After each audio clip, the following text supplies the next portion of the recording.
સોમનાથના પવિત્ર ત્રિવેણી સંગમ ખાતે રમેશ ઓઝાએ સંધ્યા આરતી કરી હતી। પ્રથમ જ્યોતિર્લિંગ સોમનાથ સાનિધ્ય ત્રિવેણી માતાની સંધ્યા આરતીની શરૂઆત મુખ્યમંત્રી ભૂપેન્દ્ર પટેલના હસ્તે કરવામાં આવી હતી, જેનો ભાઈશ્રીએ લાભ લીધો હતો। આ ઉપરાંત સ્થાનિક તીર્થ પુરોહિતો દ્વારા વૈદિક મંત્રોચ્ચાર સાથે પૂજા વિધિ કરવામાં આવી હતી, તેમજ તીર્થ પુરોહિત સોમપુરા બ્રહ્મ સમાજ દ્વારા તેમને મોમેન્ટો પણ અર્પણ કરાઈ હતી।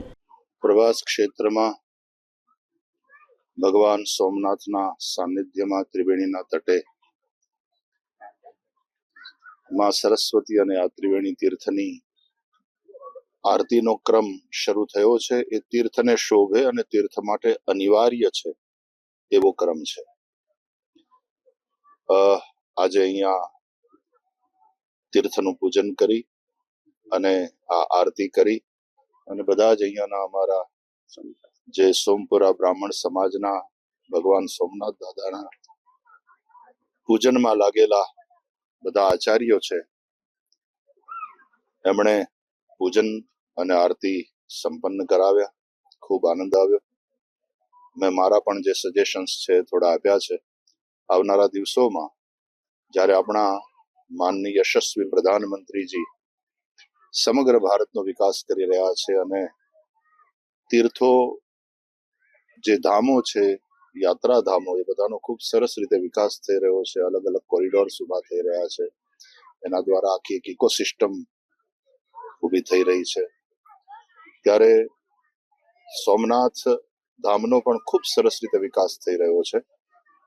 આ જે જરૂરી હતું એવું કાર્ય ત્રિવેણીના તટે આરતીનું એ શરૂ થયું છે। આપણા ગુજરાતના માનનીય મુખ્યમંત્રી શ્રી ભૂપેન્દ્રભાઈ પટેલના દ્વારા પ્રારંભ થયો અને હવે નિયમિત આ આરતી સંપન્ન થઈ રહી છે। આવનારા દિવસોમાં જેટલા યાત્રીઓ અહીંયા આવે છે એ બધાને આરતીની ખબર પડવી જોઈએ, એના વિશે એને માહિતી મળવી જોઈએ અને જેમ જેમ માહિતી મળશે, આ દેશ શ્રદ્ધાથી ભરેલો છે।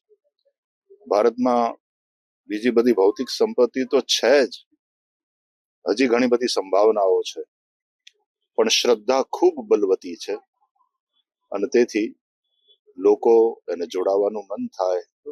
સંધ્યા સમય બધા અહીંયા ત્રિવેણીના તટે માં સરસ્વતીની અને ત્રિવેણી તીર્થની આરતી કરી થોડી વાર પ્રાર્થના કરે અને સમગ્ર વિશ્વના કલ્યાણ માટે વિનવે। સર્વેત્ર સુખિનઃ સંતુ સર્વે સંતુ નિરામયાઃ સર્વે ભદ્રાણિ પશ્યન્તુ મા કશ્ચિત દુઃખ ભાગ ભવેત। સનાતન ધર્મના લોકો આપણે પ્રકૃતિની પૂજા કરનારા છીએ। જલ તત્વ હોય, અગ્નિ તત્વ હોય, આકાશ તત્વ, આપણે આરતી ઉતારીએ એમાં પણ આ પાંચે પાંચ તત્વનું ક્યાંક ને ક્યાંક એમાં એનું પ્રદાન છે અને એ રીતે આરતી થતી હોય છે। પાંચ ભૌતિક દેહ દ્વારા પંચ મહાભૂતોની પણ આરતી થતી હોય છે, પ્રકૃતિની પૂજા થતી હોય છે। એના દ્વારા સનાતન ધર્મનો એક સંદેશ સમગ્ર વિશ્વને પણ મળશે અને સનાતન ધર્માવલંબીઓનું કલ્યાણ થાય, સમગ્ર ભારતવાસીઓનું કલ્યાણ થાય। અને એનાથી આગળ વધીને કહું તો શિવ અને ભવાની એ તો વિશ્વના માતા પિતા છે। વાગર્થા વિવ સંપૃક્તૌ વાગર્થ પ્રતિપત્તયે જગતઃ પિતરૌ વંદે પાર્વતી પરમેશ્વરૌ।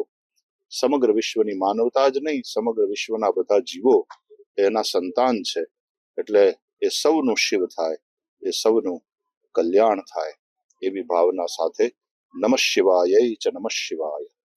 હર હર મહાદેવ।